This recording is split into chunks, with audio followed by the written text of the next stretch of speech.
Good, happy Sunday morning. Is Sunday, August 21, 2022. I'm Riley King. Welcome to this Sunday morning edition of the Riley King Newscast, right here on the Riley King Network. We have a lot of news to get to this Sunday morning, so let's get started right now. Man allegedly sprays people with bear spray outside a Lebanon restaurant. Let's take a listen to that video from WR News 9.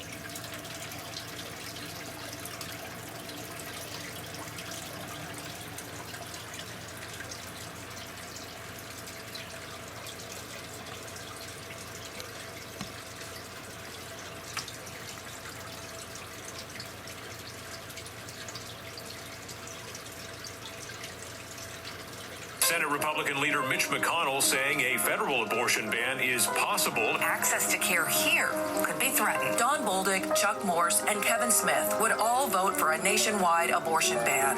Don't let them make abortion illegal in New Hampshire.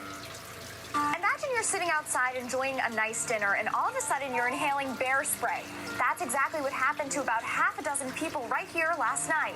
A Massachusetts man is facing several charges after being accused of spraying a group of people with bear spray after an argument Friday night. Police say a group was crossing the busy intersection at Plainfield Road heading over to the 110 Grill when a driver became upset and confronted them about it. The patrons continued to walk towards the restaurant where the male followed them in his vehicle, got out of his car, and confronted the group that was crossing the road, as well as several other patrons at the restaurant, challenging anybody to fight him. That's when the man, now identified as 41-year-old John Cahill from Massachusetts, took out a can of bear spray and ultimately sprayed 5 or 6 different people dining nearby. Police say no one was seriously hurt, but that bear spray is a lot stronger than something like pepper spray. It also has a real high, fast rate of delivery compared to the OC that's designed to be used on humans. As you can imagine, when you're trying to spray a bear that's attacking you, or you want the high level with a large animal like that. So it's a lot more concentrated, and the delivery is faster. Audrey Walker and her husband Michael, who are dining here tonight, find the whole situation disturbing. You just don't know what people are going to do and how they're going to react. Cahill is now facing 6 counts of simple assault, 4 counts of disorderly conduct, a single count of criminal threatening, and a DUI. And Cahill is scheduled to be arraigned on Monday. In Lebanon, Hannah Cotter, WMUR News 9. Okay, and there you go on that video and that report.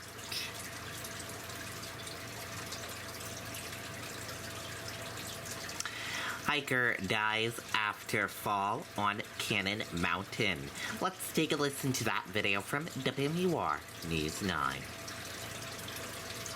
Are aches and pains catching up to you? You can relax. Mainly Tubbs Self-Care Summer Sales Event is here. Our wellness products can relieve stress and anxiety, boost your immune system, and promote overall well-being. Now is a great time to invest in yourself with huge savings on hundreds of in-stock hot tubs.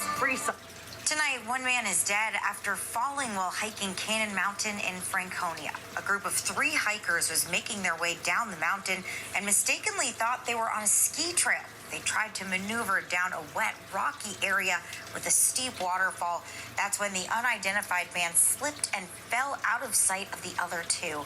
His body was later recovered at the bottom of the waterfall.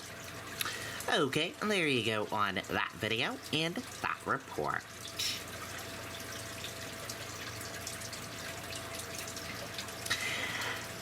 Kayaker found dead on Ossipee Pond. Let's take a listen to that video from WMUR News 9. If you have ever dreamed of having granite or quartz countertops in your kitchen, but thought it was too expensive, Bob's Granite Place can make your dream a reality. Granite countertops start at only $29.99. Tonight, officials are investigating 2 possible drowning deaths. The first is of a kayaker on Connor Pond in Ossipee. He was found unresponsive in the water this afternoon. He was brought to shore where he received CPR before being pronounced dead. Okay, and there you go on that video and that report.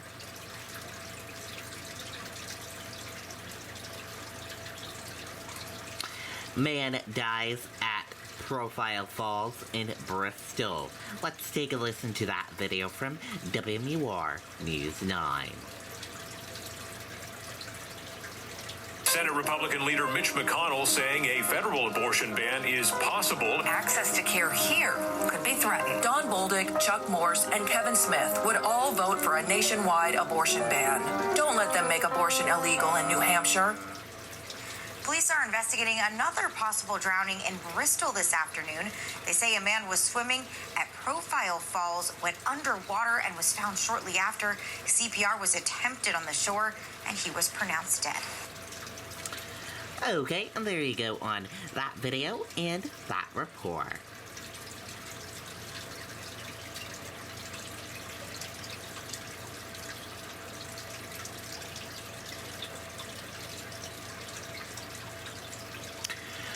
Orange Line work well underway on first day of MBTA's month-long shutdown. Let's take a listen to that video from WCVB Boston. At Honey Pot Hill, it's a fun-filled day for the whole family. Pick your own apples and pears. Enjoy delicious apple cider donuts or hop on a hayride with cute animals, challenging mazes, and so much more. Your adventure begins at honeypothill.com. One of the first things you'll notice you come into Boston this weekend, take a look at the number of shuttle buses, and we are just in Copley Square. Now, this weekend, it will turn out to be a two-day rehearsal as we get ready for next week's commute. The first full day of construction got underway at Wellington Station in Medford as old tracks were pulled up, ready for new ones to be laid down. A fleet of 200 buses from across the eastern U.S. have arrived to get the Orange Line riders to their destinations. I think it's going to be tough for a lot of people. People have to take it to commute. And then now you got a lot more cars on the road that's impacting traffic. So anybody that's already driving in, commuting, it's going to affect everybody. Sure, but we're here to do what we have to do, and we're going to see it through. We didn't get a lot of notice. Riders have had only 2 weeks to get ready for this massive T shutdown, and we found many riders who didn't know the Orange Line had been shut down. On Saturday, City Councilor Kendra Lara crisscrossed her districts, letting people know what was happening. Well, there really is a gap of information, and that's why we're doing this right now, because we know that the best way to reach our constituents is to go to where they are, which is at home, on the street, at the bus stops, and giving them as much information as we possibly can. This weekend, the mayor was trying out the commuter line from Roslindale to Back Bay with her 2 boys as she gets ready for her commute. For everyone who's trying to get to work or school or get around, just please be patient with each other and be aware that there might be some changes that are made to accommodate all of the shuttle buses so that everyone can get around smoothly to where they need to go. Back live now. Now, this project does have to get done within the 30 days because the lease with these contracted 200 buses will eventually cease, so that project has to be done.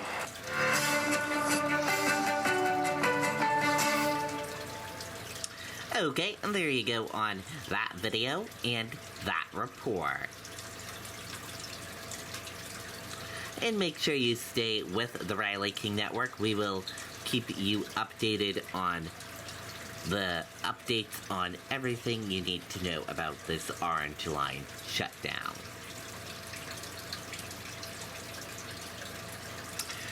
White House rolls out new monkeypox vaccine strategy. Let's take a listen to that video from ABC News. With Canva, we design videos together. Easy. Trim this, Tweak that. and that's a wrap. What will you design today? Start designing for free at canva.com. Back here at home tonight, the White House is rolling out its new monkeypox vaccine strategy. This weekend focusing on LGBTQ plus events, trying to get shots into arms. And health experts are now raising concerns about the potential spread of the virus on college campuses this fall. Here's ABC's Phil Lipoff. The White House today rolling out a more aggressive effort to quash the monkeypox outbreak targeting large LGBTQ events across the country. Vaccinations today offered at the Pride Festival in Charlotte, North Carolina. The CDC finding that 93% of cases are still among men who reported recent sexual contact with other men. Health officials also keeping a careful eye on schools and college campuses as they reopen. I think I'm just mainly concerned of people's lack of awareness of it. College students also go out to bars, they go to dance clubs, they go to raves, and they have sex. Those officials warning colleges need to have an action plan. I think it's important to have a response ready. So if somebody has it, are you going to be able to test? Are you going to be able to isolate? Are you going to be able to contact trace and work with your health departments to do that? Just over 14,000 Americans have been infected with monkeypox, but there are early signs that new cases are plateauing. 1 million vaccine doses have been delivered nationwide, and starting Monday, 1.8 million more doses will be made available where medical professionals are trained in a new method of injection, right under the top layer of skin, instead of into fatty tissue, a technique that only requires a fifth of the dose, increasing the supply. Jurisdictions are very enthusiastically starting this. I think it's exciting from the perspective of access. The vaccine manufacturer Bavarian Nordic is raising some concerns tonight about this newer type of injection, citing lack of data, sending a letter to the FDA saying this newer method could increase reaction. The FDA says the reaction should be manageable and that both types of injections should create the same level of protection against the virus. Wait. All right, Phil Lipoff reporting tonight. Thank you. Hi, everyone. George Duff.